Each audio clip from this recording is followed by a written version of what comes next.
nó mà táo. Chương trình văn nghệ đã kết thúc nhưng mà ai có nhu cầu hát thì chúng ta đồng chí nào có nhu cầu hát thì chúng ta ra đăng ký đằng sau với ban tổ chức nhé. Đi. Buổi trẻ thôi thế mình vẫn còn được. Alo, alo.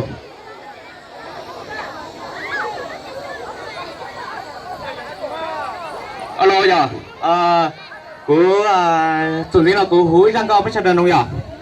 Cô giới thiệu cũng bên Hu Vinh, sẽ muốn lì nhớ tỏ lúc rõ chế tôi. Trong xe tôi chọn ở đây lúc rõ hẳn lìa xã Sa Long này nhở, chỉ muốn đá chi. Húi răng cao đã tua đã xin trả lời là nông nhở.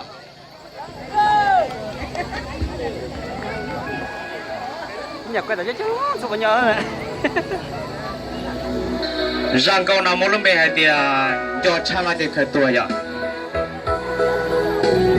Thu tao chỉ dùng là sẽ đợi sát sáng đi cha đấy.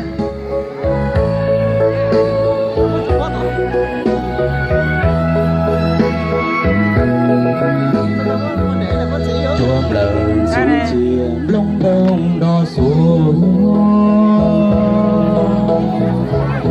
hầu như hướng chiều mùa có dây thơ đào đâu có tư lo do có cứ nghĩ có sao đi vì do có